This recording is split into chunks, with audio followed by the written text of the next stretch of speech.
Homeostasis chapter में एक हमने ऑस्मोरेगुलेशन स्टडी की, दूसरा हमने एक्सक्रीशन पढ़ा, तीसरी चीज जो हम यहाँ पर पढ़ेंगे वो थर्मोरेगुलेशन है। ये भी होम्योस्टेसिस है। होम्योस्टेसिस हम कहते हैं किसको है? तो इस बात को कहते हैं कि कोई ऑर्गेनिज्म, कोई जानदार बाहर के एनवायरनमेंट में होने वाले चेंज के मुताबिक अपने आप को क्या करे? एडजस्ट करे। अपने आप को क्या करता है? एडजस्ट करता है। तो वो क्या कहलाएगा? होम्योस्टेसिस कहलाएगा। अब ये होम्योस्टेसिस पानी या सॉल्यूट्स की हो सकती है, इसी तरह ये होम्योस्टेसिस टेम्परेचर या हीट की हो सकती है, टेम्परेचर या हीट की हो सकती है। तो अगर थर्ड फ्लोड यूज होता है किसके लिए? थर्ड फ्लोड यूज होता है हीट के लिए। तो हीट की रेगुलेशन क्या कहलाएगी? थर्मोरेगुलेशन कहलाएगी। यानी हम ये कह सकते हैं कि अगर कोई जानदार, कोई ऑर्गेनिज्म अपने बॉडी का टेम्परेचर एक ही लेवल पर बरकरार रखता है, यानी बाहर अगर सर्दी हो रही है तो उस सूरत में भी, या बाहर अगर गर्मी हो रही है उस सूरत में भी, वो अपने बॉडी का टेम्परेचर एक खास क्या है, एक खास डिग्री सेंटीग्रेड या एक खास लेवल या एक खास सेट पॉइंट पर बरकरार रखता है, तो इसको हम क्या कहेंगे? That will be regarded as thermoregulation.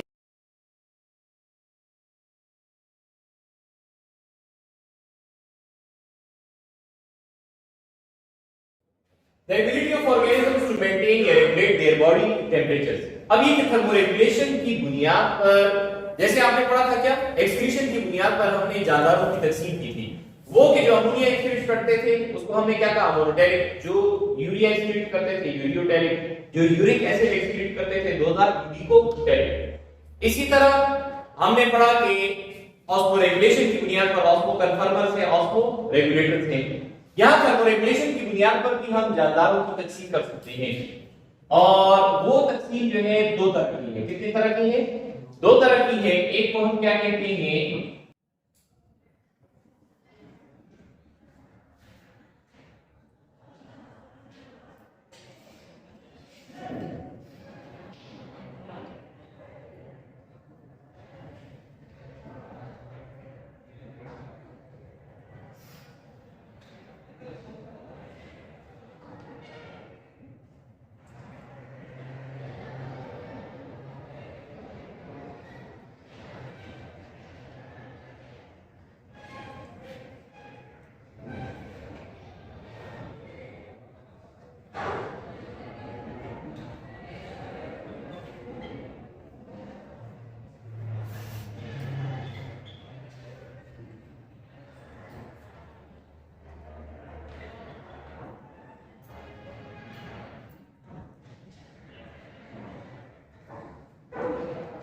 देखिए बुनियादी बात क्या है?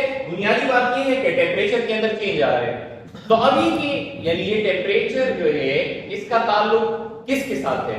बाहर के एनवायरनमेंट से है, बाहर के एनवायरनमेंट से लिया जा रहा है, या अंदर कोई प्रोसेस हो रहा है, उस प्रोसेस में से क्या है, उस प्रोसेस जो है उसके अंदर से हरारत निकाली जा रही है या ली जा रही है। तो division on the basis of क्या? Division on the basis of response to external temperature change. इसकी बुनियाद पर एक तकसीम को हम क्या कहते हैं? एक तकसीम को हम कहते हैं पोई किलोथर्म। पोई किलोस का मतलब क्या होता है?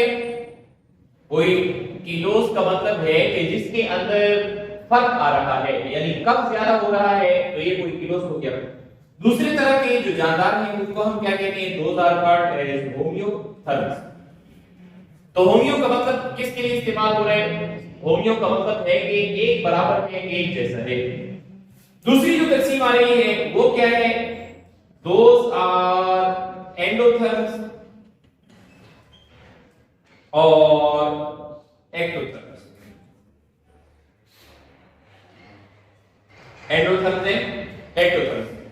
अब कोई किलोथर्म क्या है? कोई किलोथर्म में वेरिएटेड का मतलब क्या हुआ? वेरिएटेड का मतलब ये हुआ कि बॉडी टेम्परेचर जो है उसके साथ क्या हो रहा है, यानी उस एनिमल के जिस्म का दर्जे हरारत बाहर के टेम्परेचर के साथ क्या हो रहा है? चेंज हो रहा है। या बाहर अगर टेम्परेचर नैरो रेंज के अंदर कम ज्यादा होता है तो उस सूरत में उसकी बॉडी के अंदर भी वो चेंज आएगा। यानी ऐसे नहीं होगा कि बाहर अगर 3 या 4 डिग्री सेंटीग्रेड का टेम्परेचर कम ज्यादा हुआ तो उसके बॉडी का टेम्परेचर क्या है, एक ही लेवल पर बरकरार रहेगा। जैसे हमारे बॉडी का टेम्परेचर है 37 डिग्री सेंटीग्रेड पर है। अब ये 37 डिग्री सेंटीग्रेड क्या है, ये 37 डिग्री सेंटीग्रेड ये फिक्स है। बाहर जितनी सर्दी हो जाए या जितनी गर्मी हो जाए, हमारे बॉडी का टेम्परेचर क्या रहेगा, इसी पर बरकरार रहेगा। इसको क्या कहते हैं, इसको हम यूथर्म कहते हैं। और कोई किलोथर्म में ये होता है कि body temperature does not remain same, ठीक है। या आप कह सकते हैं कि body temperature variates with change in external environment, यानी बाहर के एनवायरनमेंट में खास तौर पे टेम्परेचर अगर चेंज हो रहा है, यानी टेम्परेचर ज्यादा हो गया, टेम्परेचर कम हो गया, तो उसके जिस्म के टेम्परेचर के अंदर भी उसके मुताबिक या ज्यादती आएगी या क्या हो जाएगी, कमी आ जाएगी। इसी तरह अगर हम यूथर्म की बात करें तो इसमें क्या होगा, इसके अंदर होगा कांस्टेंट बॉडी टेम्परेचर, यानी बॉडी टेम्परेचर जो है वो क्या है, कांस्टेंट है, एक ही लेवल पर बरकरार है। मिसाल के तौर पे हम क्या कहते हैं 37 डिग्री सेंटीग्रेड। इसके अंदर ह्यूमंस को अगर ले लें तो 37 डिग्री सेंटीग्रेड पर ये टेम्परेचर क्या है, बरकरार रहेगा। इसी तरह जो एंडोथर्म है तो ये क्या करते हैं, यहां पर हमने लिखा कि हीट डिराइव का मतलब क्या है, हीट डिराइव का सिंपल मतलब ये है कि हरारत लेना। अब ये कि यानी ये दो तरह की जानदारों की तकसीम सिर्फ इस बुनियाद पर है कि ये हरारत कहां से हासिल कर रहे हैं। एंडो का मतलब क्या है, इनसाइड। तो एंडोथर्म वो है कि जो क्या करते हैं, derive heat from internal processes, यानी जिस्म के अंदर कोई ऐसा प्रोसेस चल रहा है जिससे वो हीट क्या कर रहा है, डिराइव कर रहा है, ले रहा है। तो मिसाल के तौर पे इसके अंदर इंटरनल में प्रोसेस क्या हो सकता है, मेटाबॉलिज्म हो सकता है। मिसाल के तौर पे ह्यूमंस को ले ले, ग्लूकोज मेटाबॉलिज्म होगी। ग्लूकोज मेटाबॉलिज्म में ये होता है कि एटीपीज भी बनते हैं, लेकिन एटीपीज के साथ साथ क्या हीट भी रिलीज होती है। तो ये क्या है, यानी अगर हमें हरारत चाहिए तो हर दफा ऐसे नहीं होता कि हरारत हासिल करने के लिए हम जाकर धूप में बैठ जाते हैं, बल्कि अगर हमें हरारत चाहिए तो खुद हमारे जिस्म के अंदर एक ऐसा मैकेनिज्म अल्लाह ने रखा हुआ है कि उसके जरिए से क्या होता है, उसके जरिए से जिस्म के अंदर से गर्मी पैदा होना शुरू हो जाती है। तो जिस्म के अंदर से एंडो क्या है, एंडोथर्म कहलाएंगे हम। एक्टोथर्म वो है कि जो इसके मुकाबले में उलट है, they derive heat from external environment. अब जैसे कि पहले हम डिस्कस कर चुके हैं कि ऑर्गेनिजम्स के अंदर जो वक्ती तौर पर चेंज आता है, या जिसको आप कह रहे हैं कि कोई रैपिड होम्योस्टैटिक रिस्पांस है, क्या है, रैपिड होम्योस्टैटिक रिस्पांस, फौरी रिस्पांस के अलावा कुछ और चीजें भी उनके अंदर हम देखते हैं। वो और चीजें क्या हैं, यानी आप कह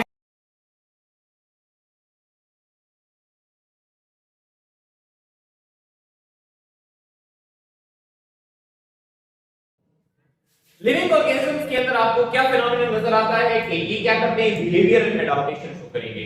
बिहेवियरल एडाप्टेशन क्या हो सकता है, तो बिहेवियरल एडाप्टेशन ये हो सकता है जैसे सांप के बारे में हमने पढ़ा कि अगर सर्दी ज्यादा होगी तो वो किसी गार या सुरंग के अंदर चला जाएगा, समझ आ गई। या इसी तरीके से जो रेप्टाइल्स हैं, तो रेप्टाइल्स कहां पर आते हैं, रेप्टाइल्स कोई किलोथर्म भी हैं और एक्टोथर्म भी है। तो अब रेप्टाइल्स ये करते हैं कि जब सर्दी ज्यादा होगी और दिन के वक्त अगर धूप निकली है तो वो रेत के ऊपर जो है लेट जाएंगे, या पत्थर जो कि धूप की तपिश से गर्म हो चुका होगा तो उस पत्थर के ऊपर लेट जाएंगे। इससे होता क्या है कि सनलाइट ने जो रेडिएशन या हरारत गर्मी दी होती है वो रेत ने पत्थर ने जज़ब की हुई है और वो इसके जिस्म की तरफ मुंतकिल हो जाती है। तो ये बिहेवियरल एडाप्टेशन है।